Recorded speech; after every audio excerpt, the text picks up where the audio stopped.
He was rock and roll. The way he acted, the way he led his life, the way he behaved on stage and off it. He was rock and roll to the core.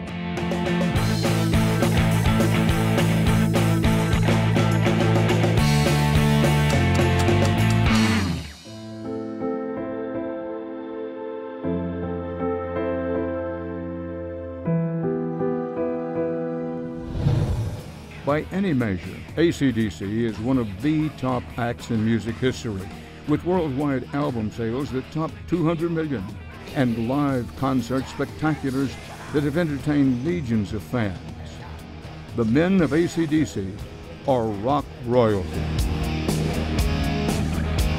Rising up from Sydney, Australia was AC/DC, another band attributed to forming the famous metal sound.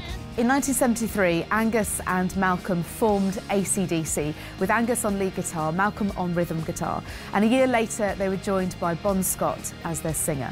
High Voltage was the first AC/DC album to do really well. It got to number 14 in the Australian album charts, and then TNT, its follow-up, got to number 2.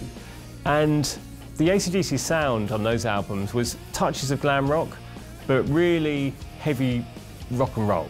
It's basically bluesy rock and roll played, you know, overdriven and played in this kind of heavy rock style. Bon had become the life and soul of AC/DC, a wayward rogue who charmed the British audience in much the same way as he had back in Australia.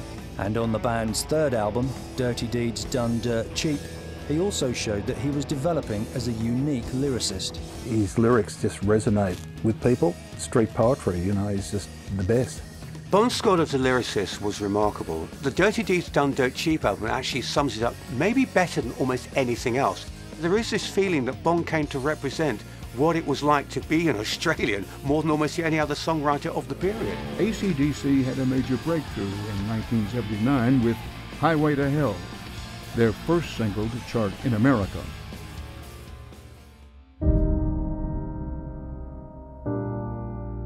But just months after Highway to Hell's release, the band's then frontman, Bon Scott, was found dead after a night of heavy drinking.